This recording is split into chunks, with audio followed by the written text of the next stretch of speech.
새벽 안개가 걷히고 아침이 숲을 깨웁니다. 어둠에 잠겨있던 오솔길을 따라 숲으로 들어가면 나무들의 빛이 되살아납니다.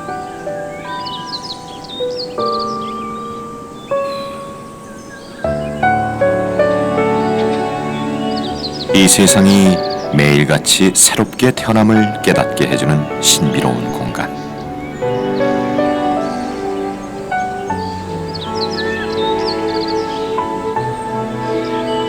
숲의 주인공은 바로 식물입니다. 땅에 뿌리를 내리고 하늘을 향해 자라나는 식물.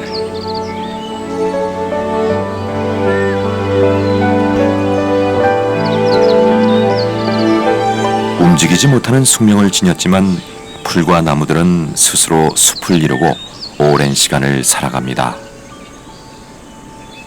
숲이란 과연 우리들에게 어떤 의미일까요?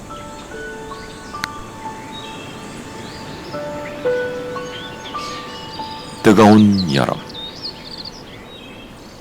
풀과 나무들이 전하는 숲의 이야기에 귀를 기울여 봅니다.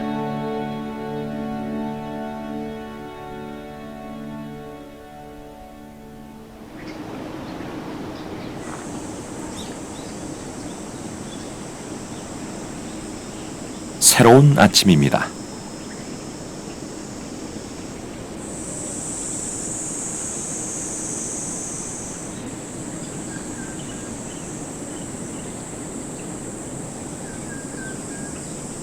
숲속을 거니는 발걸음이 한가해 보이시나요?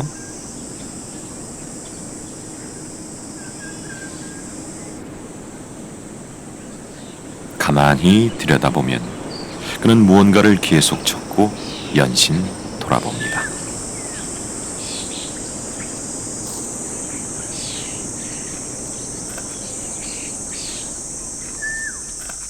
담배장하고도 모두 이쪽에 모퉁이에 보면 캘리포에서 40년 동안 식물원을 관리해온 이상우 원장. 작업은 다행히 한 발이 어제 소나기로 인해서 한발 대책, 긴급 대책. 뜨거운 여름, 식물원의 하루는 좀 더 일찍 시작됩니다. 식물을 돌보는 사람들에겐 게으를 틈이 없습니다. 식물은 가만히 있는 것 같지만 한순간도 쉬지 않고 움직이며 자라기 때문입니다.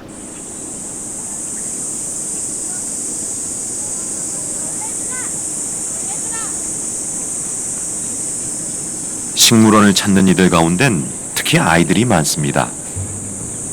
이게 김연아 소나무예요. 김연아 소나무. 김연아? 김연아 선수 알아요? 네. 스케이트 선수지. 네. 따로 시간을 내 찾아야 할 만큼 일상에서 나무와 숲을 만나기가 쉽지 않죠. 사실 나무 이름, 꽃 이름 하나 제대로 알기도 쉽지가 않습니다. 거칠거칠하지? 근데 왠지 배일 것 같아. 배일 것 같아? 저걸로 옛날 사람들이 양치를 했어요. 선생님이 이걸로 아까 옛날 사람들이 뭐 했다 그랬어? 처음 보는 낯선 풀이 칫솔이라니. 아이들은 하나 둘 용기를 내봅니다. 자연 칫솔. 어떻게 치카치카? 처음 듣는 이야기들도 직접 체험해 볼 수 있는 것도 자연의 교과서가 주는 재미입니다. 많이 달린 식물 보여요? 네. 얘가 미모사라고 하는 거예요. 자, 여기 있는 거. 이거? 요거를 한번 이렇게 톡 건드려 보세요. 아, 얘 가늘어지는데. 이렇게 하지. 박건들 만드는데. 죽을래? 건드려봐. 얼핏 평범한 풀로 보이지만 살짝 건드리기만 해도 잎을 오므리는 미모사는 아이들의 호기심을 자극합니다. 식물이 뭐라고 하는 것 같아요? 살아남기 위해 식물 스스로 움직이기도 한다는 걸 새롭게 알았습니다. 자신을 숨기려는 이파리와 달리 꽃은 이렇게 화사하게 피기도 합니다. 미모사 어땠어? 재밌어요. 부끄러워.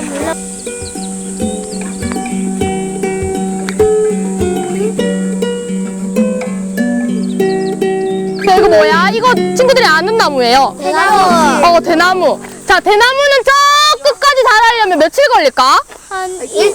일주일 또 2주일? 한 달 또 1년 100년. 100년. 아이들처럼 쑥쑥 자라는 대나무는 한 달이면 제 키를 다 키웁니다. 그럼 이 중에서 오래된 대나무는 어떤 걸까요?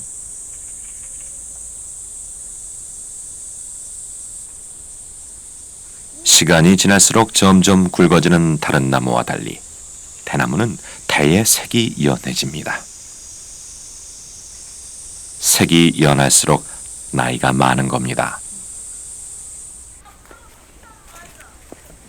예로부터 잡기를 쫓아주는 신성한 나무로 대접받았던 대나무. 아이들에겐 비교적 친숙한 나무죠. 여기 우리 집으로 할래요. 안 돼요. 나가기 싫어요. 아이. 그냥 좀 나가서. 와, 깎았다.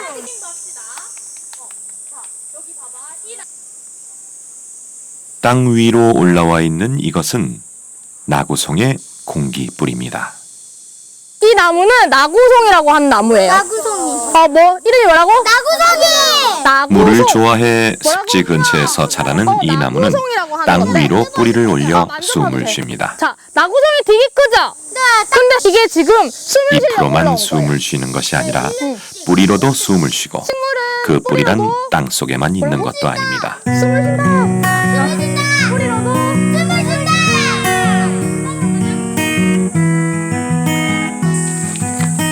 아이들은 나무에 보이지 않는 부분조차도 살아있다는 걸 알게 됩니다. 숲에서 무엇을 배우고 혹은 가르칠까 고민할 필요는 없어 보입니다. 아이들은 스스로 재미를 찾고 어른보다 먼저 나무와 풀과 숲과 하나가 됩니다.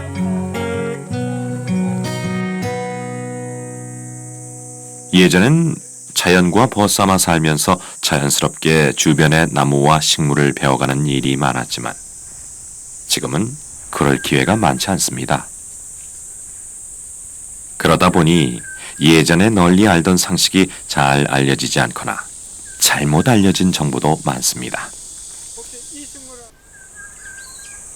신라시대 80세 노인에게 임금이 직접 하사했다는 청려장 지팡이는 명아주라는 풀로 만들었습니다. 삶아서 껍데기를 벗기면 이게 바로 가장 유명한 청려장이라는 지팡이가 나옵니다. 이 려라는 게 명아주 려자를 쓰거든요. 그리고 줄기가 파랗잖아요. 그래서 청려장이라는데 명아주는 지팡이 외에도 일상적으로 아주 유용하게 쓰였습니다. 약을 안 치다 보니까 모기가 많은데요. 바로 이거를 섭을 내가지고요. 싹 으겨가지고 모기 물리는 데다가 꽉꽉 누르면서 문지르게 되면요. 가르치도 않고 싹 깔아줍니다.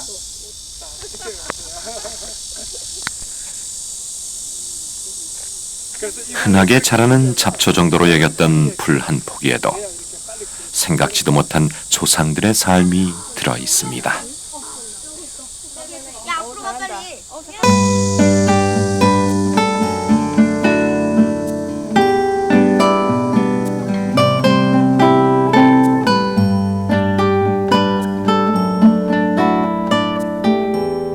식물의 이름은 그 식물의 특징을 담고 있는 경우가 많습니다. 아침이면 꽃을 피우는 수련.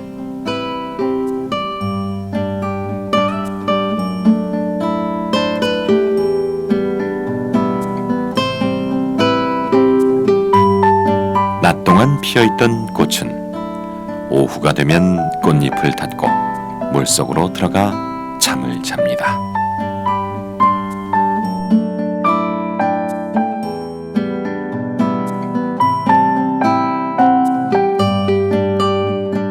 물숫자 수련으로 알지만 잠잘 숫자를 써서 수련입니다. 3일에서 5일 정도 피고지기를 반복하다 씨를 맺고 꽃은 사라지게 되죠.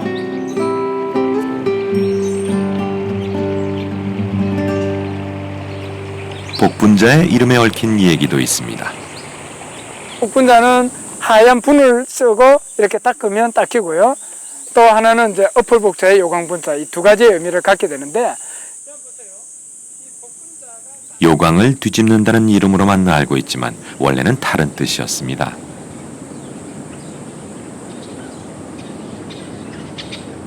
흰 가루로 뒤덮인 햇줄기의 모습 때문에 뒤집었을 복에 가루 분자를 써서 복분자였던 것이 점차 세월이 지나면서 다른 뜻으로 바뀌게 된 겁니다.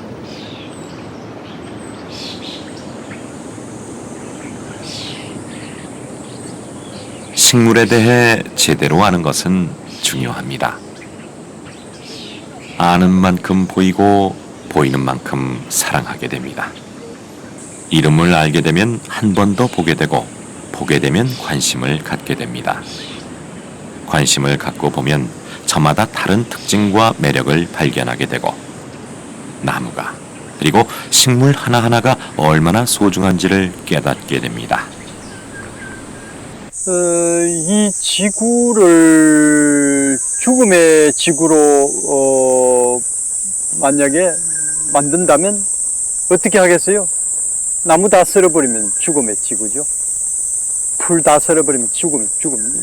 풀, 나무, 이것은 모든 생명체의 제2차 근본이잖아요.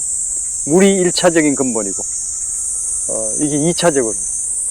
이게 없으면 공기, 물, 나무, 이 식물, 이 삼박자가 없으면 어떻게 되냐. 상상도 할 수 없잖아요. 그래서 나무, 식물, 이것이 아주 중요한 것인데, 사람들 이렇게 보면, 제대로 알고 사랑을 하려면 연구를 해야 돼요. 제대로 공부를 해서 올바른 지식을 갖고 사랑을 해야 됩니다.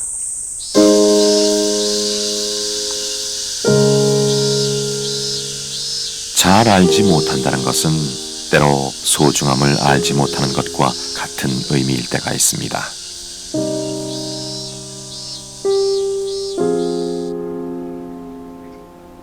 사람은 가도 나무는 남는 법.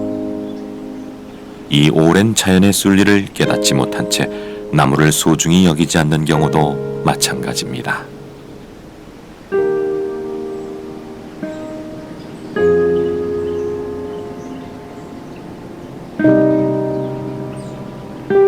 진경산수화의 대가 겸재정선은 300여 년 전 경북 포항의 청하 지역을 몇 점의 그림으로 남겼습니다.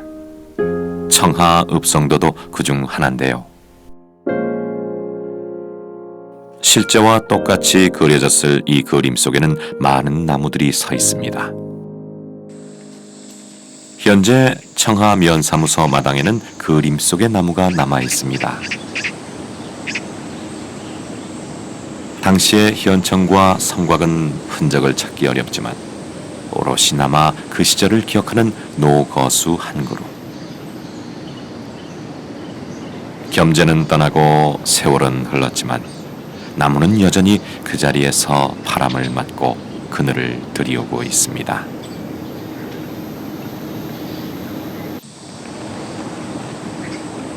여기 또 다른 나무 한 그루, 수령 700년의 느티나무입니다. 경상북도의 제1호 보호수죠.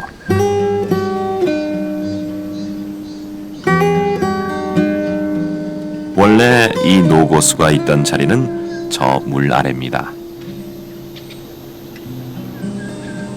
나무를 물 아래 잠기게 둘 수 없다고 생각한 몇몇 사람들이 지금의 자리로 옮겼습니다. 1999년 저수지 공사로 인해 수몰 위기에 놓였던 것을 살려낸 겁니다.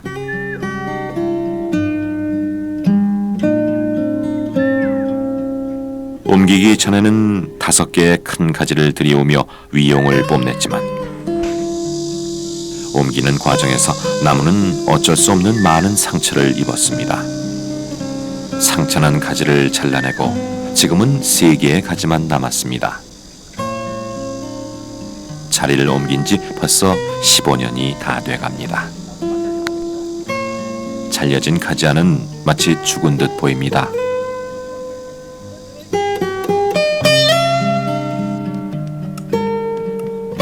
속은 비어 있습니다. 뿌리가 있어야 할 땅 속에선 텅 빈 소리만 납니다. 잘려나간 가지 대신 인위적으로 치료를 해놓았지만 과연 적절했던 걸까요? 사람들은 나무의 상태를 걱정하고 있습니다. 자연적으로 뭐 아물 수 있는 건 아물게 둬야 되는데 오히려 저렇게 해서 물이 들어가서 채면은 오히려 썩는 것이잖아요. 지금 저런 상태에서는 물이 들어가면 빠져나올 수 있는 방법이 없잖아요. 노거수는 대개 마을이나 지역의 당산나무를 의미하는 경우가 많습니다.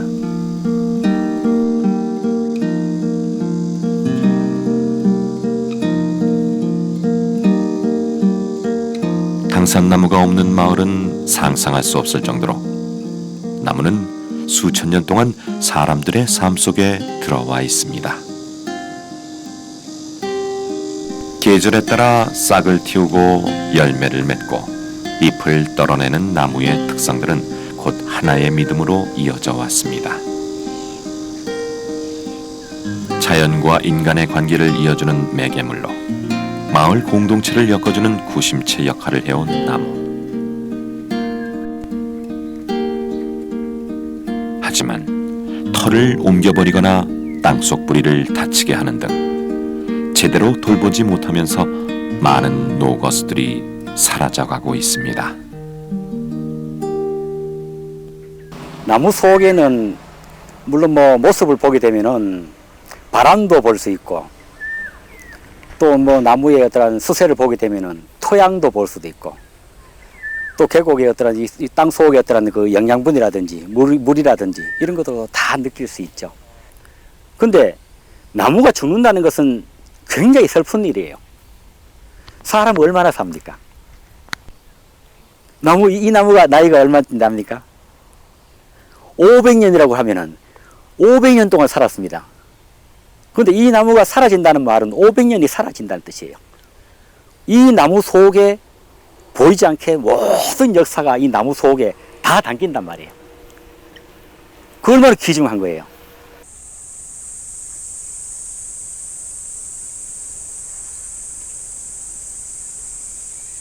자연과 인간의 관계를 유지해주는 나무의 또 다른 형태는 마을 숲입니다.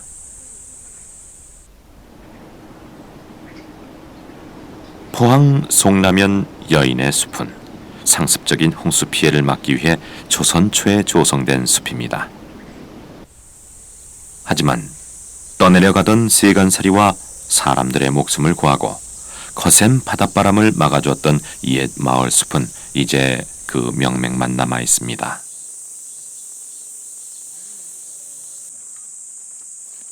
일제강점기 전쟁 물자를 만들기 위해 느티나무가 모두 잘려나가면서 숲은 위기를 맞았습니다. 이후 다시 숲을 만들고 가꾸었지만 논으로 주거 지역으로 잠식당하면서 숲은 크게 줄었습니다.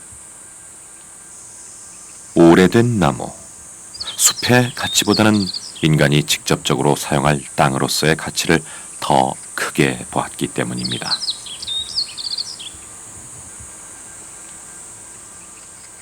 본래의 원형이 사라지고 그 의미도 퇴색해가고 있지만 숲은 아직 거기에 있습니다.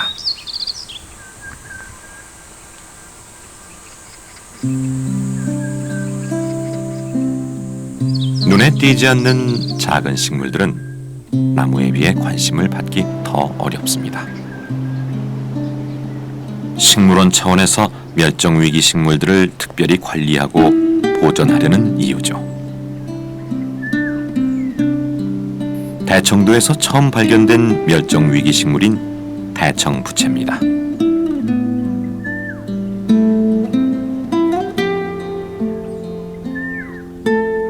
우리나라 토종 붓꽃 중에서 멸종위기종으로 지정돼 보호를 받는 여러 해살이 식물로 서해 5도 일부에만 서식합니다.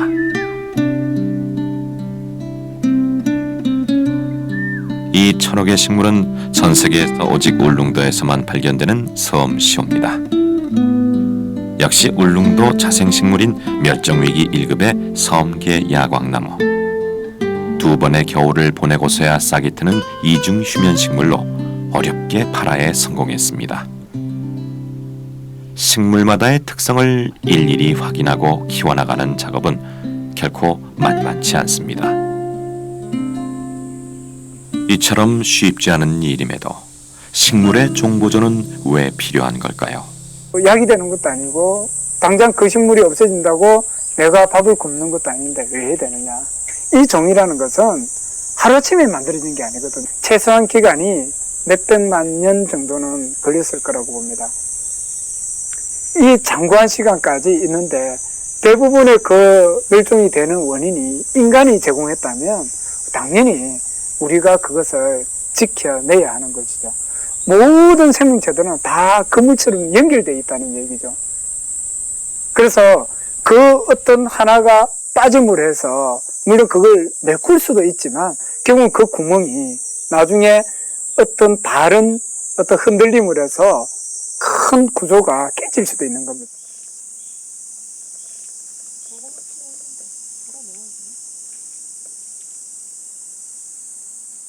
울릉도의 자생 희귀 식물들은 또 다른 의미를 갖고 있습니다.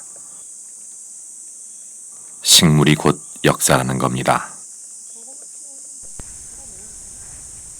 울릉도 식물들은 그들 스스로 독도가 역시 우리 땅이라는 것을 말해줍니다. 일본이 독도를 부르는 이름은 죽도, 대나무섬이라는 뜻입니다. 하지만 독도에는 대나무가 살았던 흔적이 전혀 없습니다. 100여 년 전, 나카이라는 일본인 식물학자는 울릉도에 살고 있는 섬 단풍나무의 학명을 다케시마시스, 즉 다케시마에 살고 있는 단풍나무란 뜻으로 썼습니다. 섬 초롱꽃, 섬 벚나무, 섬 기린초, 섬 현삼 등도 모두 마찬가지입니다. 하지만 이 식물들이 발견되고 살았던 곳은 독도가 아닌 울릉도입니다. 과거 울릉도를 다케시마라 하던 일본이 독도를 다케시마라고 우기는 셈이죠. 말 못하는 식물이지만 식물이 말해주는 것은 생각보다 많습니다. 움직이지 못하기에 그 땅의 기운과 역사를 고스란히 담고 있습니다. 식물이 곧 그 땅이자 역사인 겁니다.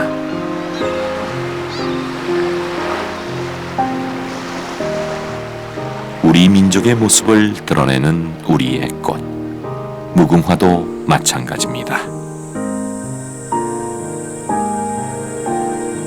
100여 년 전, 일본은 우리나라의 많은 것을 뒤바꿔 놨습니다. 무궁화도 그중 하나입니다.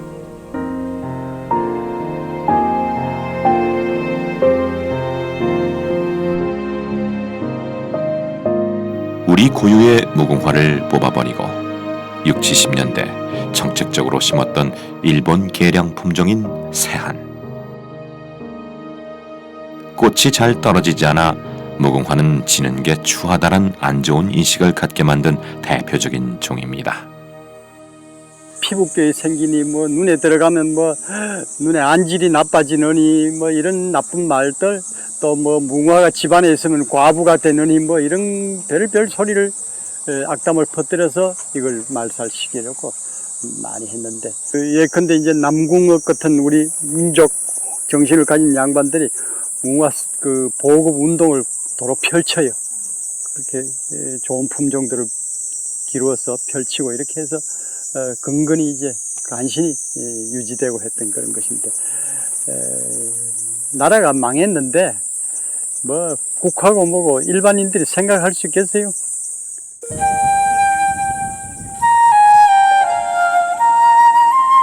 (200여) 종이 넘는 무궁화가 있다는 사실 알고 계신가요? 꽃의 중심부에 붉은색 화심이 있는 단심계, 꽃잎에 분홍색 무늬가 있는 아사달계, 중심부에 단심이 없는 순백색의 페달계 등 무궁화의 종류는 크게 세 가지로 나뉩니다. 가장 더운 7, 8월 피고 지기를 100일 동안이나 반복하며 매일 새로운 꽃을 피워내는 무궁화.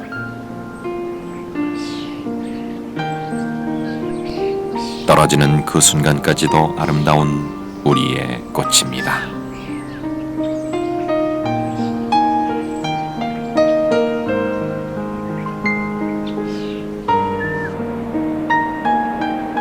짙은 어둠이 내려앉은 밤.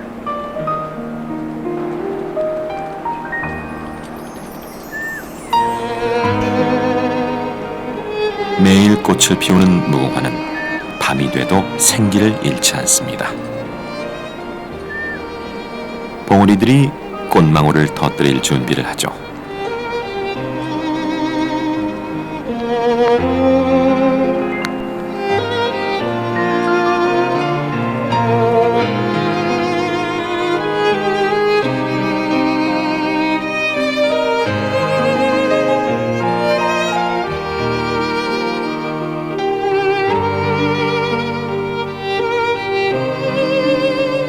큰 꽃이 드문 여름, 커다랗게 꽃을 피움으로써 벌과 나비에게 충분한 꿀을 공급합니다. 무궁화는 여름을 풍성하게 해주는 소중한 우리 꽃입니다.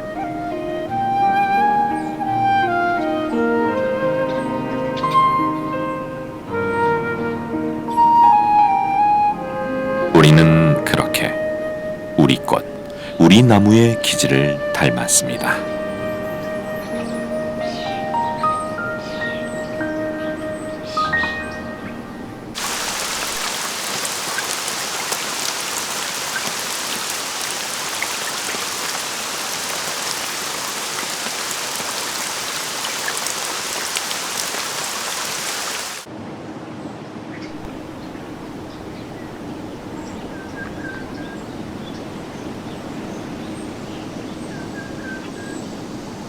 비가 지나간 숲은 더욱 생기가 넘칩니다.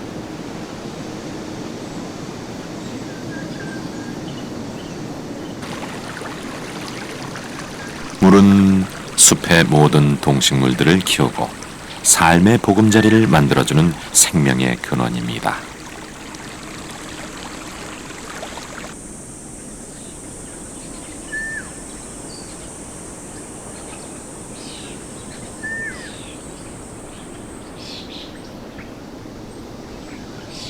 여름은 사계절 가운데 가장 빛이 강하고 풍부합니다.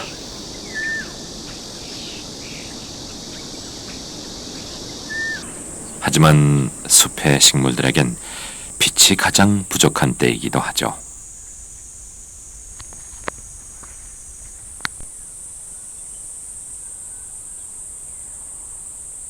숲은 더욱 우거지면서 어두워지고 빛은 몇몇 나무들에게 독점되는 탓입니다.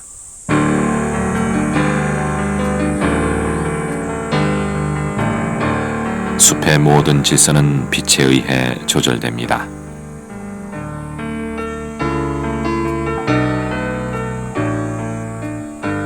부족한 빛을 차지하기 위해 더 큰 잎을 만들거나 키를 키우고,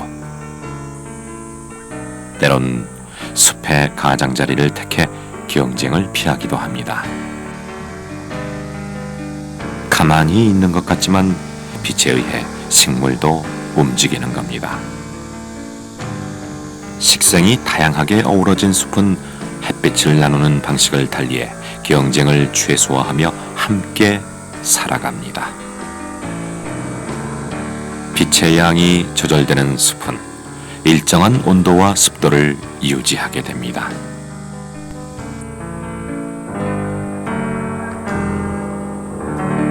숲 안의 온도는 27.7도, 70% 이상의 습도를 나타냅니다.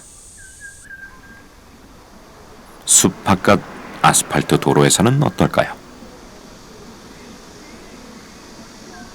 온도는 이내 40도를 웃돌고 습도는 30%대로 떨어집니다. 풀과 나무들이 15도의 차이를 메워주고 있는 겁니다. 많은 야생 동물들이 숲을 보금자리로 삼는 큰 이유 중에 하나가 민감하지 않은 온도 변화입니다. 낮밤의 온도차는 식생이 다양할수록 더 안정적입니다.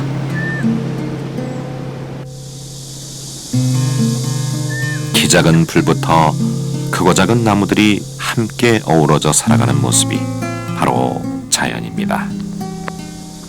그리고 이렇게 다양하게 섞여 살아갈 때 흙도 생물도 더 건강해집니다.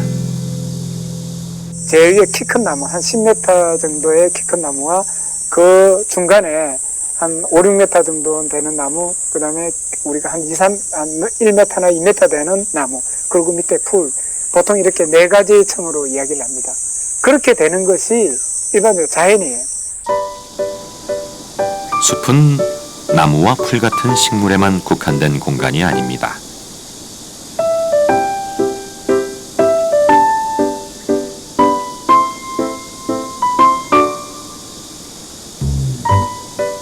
풀과 나무와 곤충과 새, 이들 모두가 숲의 가족입니다. 모든 곤충들의 일생 최대 목표는 짝을 만나 종족을 보존시키는 것입니다. 하늘소도 짝짓기에 여념이 없어 보이는데요.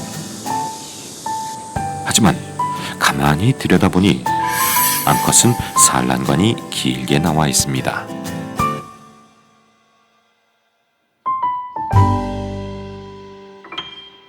이미 짝짓기를 마치고 알을 낳을 준비를 마친 겁니다. 짝짓기를 성공하지 못한 수컷은 한동안 암컷을 붙잡고 놓아주질 않습니다.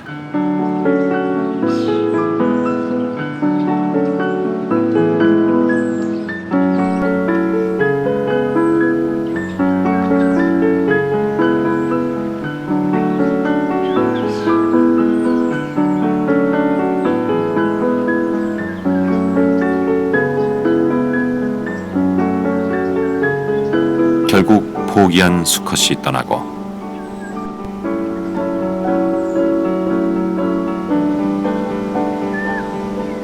겨우 벗어난 암컷은 나무 구멍 사이로 알을 낳으러 들어갑니다.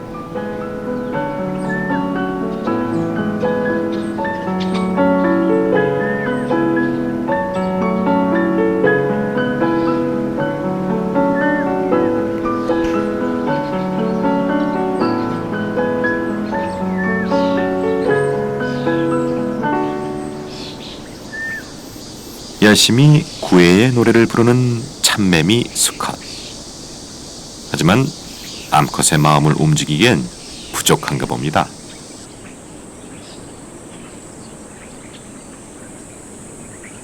이미 짝짓기에 성공한 녀석들도 있죠. 밀잠자리는 물 위를 옮겨다니며 알을 낳는 데 열중합니다.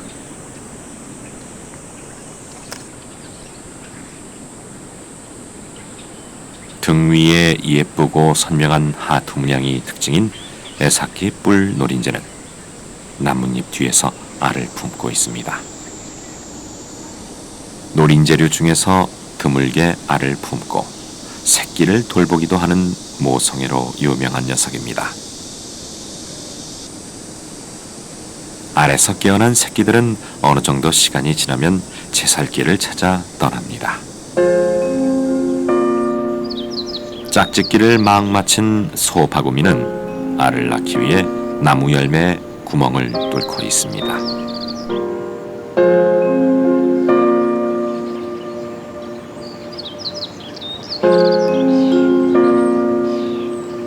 그리고 얼마 뒤 열매 안에서 애벌레가 깨어났습니다. 곤충들이 가장 순환을 당하는 때는 이 애벌레 시기입니다. 위장술을 써보기도 하고 숨어보기도 하지만 성충이 되기까진 많은 고비를 넘겨야 하죠. 새들은 애벌레가 많은 시기에 새끼를 키웁니다.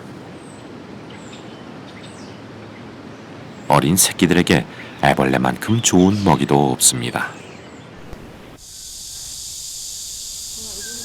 다 자랐다고 해서 안전한 것도 아닙니다.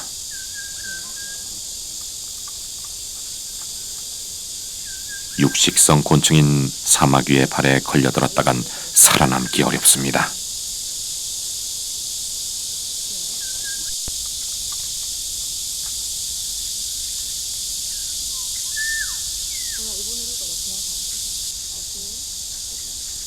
아름답게만 보이는 풍경들 속에는 치열한 생존의 순간들이 수없이 지나갑니다.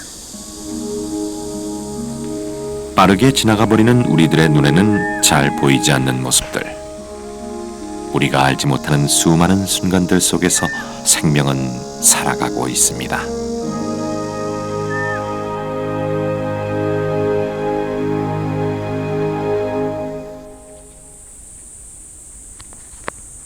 가만히 서 있는 식물들에게도 생존을 위한 전략이 있습니다. 소나무의 전략은 특히 유명합니다. 강력한 화학물질을 내뿜어 곤충들이나 병원균의 피해로부터 자신을 보호하는 소나무. 소나무들이 밀집된 숲에서는 다른 식물들을 배척하는 작용을 하기도 하죠.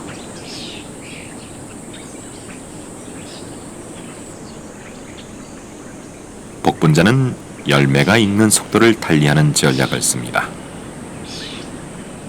새나 곤충들의 방문 시기를 스스로 조절하는 겁니다. 복분자와 비슷한 산딸기입니다. 육지의 산딸기는 줄기에 가시가 나 있는데 이 가시는 동물들의 공격을 줄이기 위한 자구책 중 하나입니다. 울릉도로 흘러들어간 산딸기는 오랜 세월이 흘러 가시가 없어졌습니다. 공격할 동물이 없기 때문이죠. 그런데 육지로 다시 나오면서 가시도 다시 생기기 시작했습니다.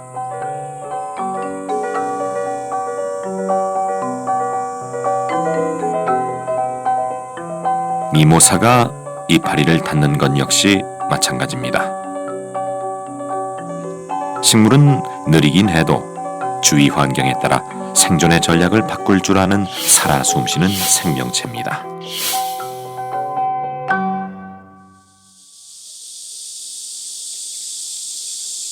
다양하게 어우러진 건강한 숲으로 들어가면 우리는 많은 소음에서 벗어나게 됩니다.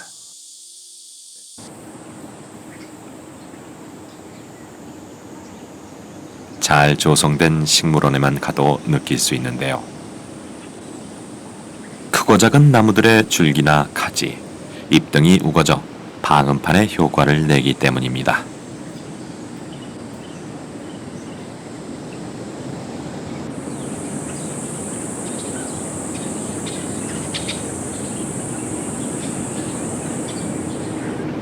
나무가 다양하고 식생이 풍부할수록 그들에 기대어 살아가는 곤충들이나 새들도 많아집니다. 사람들은 흔히 눈에 보이는 것에 쉽게 마음을 빼앗깁니다. 아름다운 꽃이라면 더욱 그렇죠. 그러나 꽃은 식물의 일생 중 한순간입니다. 벌과 나비의 힘을 빌어 번식을 하기 위해 꽃을 피우는 거죠. 사람들은 꽃을 오래도록 보기 위해 꽃의 원래 기능을 없애기도 합니다.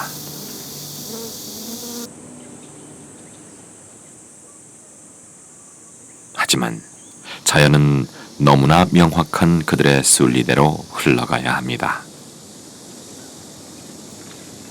식물은 제 스스로 살 곳을 찾아 자라납니다.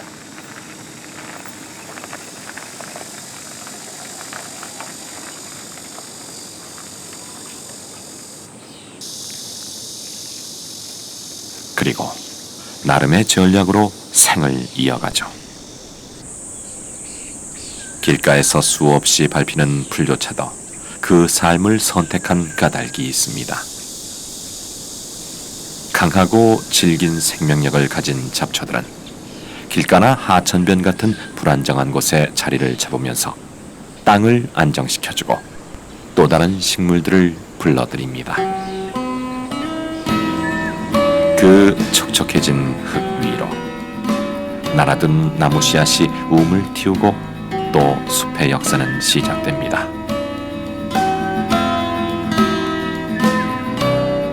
풀 한 포기가 자라고 꽃 한 송이가 피어나는 데에도 특별한 사연이 있는 숲. 그 사연들에 조금만 관심을 기울여도 숲이란 끊임없이 자라는 생명이고 살아있는 공간이란 걸 알게 됩니다. 그것이 거대한 어느 숲이든 내 주변의 작은 식물원이든 말입니다. 산소를 공급하고 열매를 만들어주고 새들의 먹이 곤충이 살 수 있도록 해줘서 그걸 먹는 새들이 또 공생을 하면서 새들이 아름다운 노래 소리도 뿌려주고 뭐 여러 가지 그 해충도 잡아먹어주고 뭐 이런 생태계의 이 밸런스, 이 기본이 이제 식물이잖아요. 나무나 풀 이런 것들이 그런 것을 우리 인간들도 그런 기본적인 철학을 갖고 이렇게 살아가요.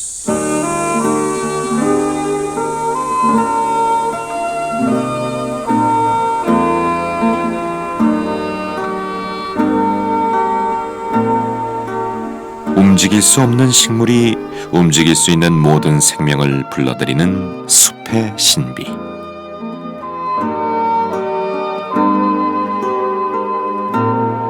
우리 자신도 숲에 의존하고 기대어 사는 작고 연약한 존재일 뿐이란 사실을 깨달을 때야 비로소 진짜 숲의 이야기가 시작됩니다.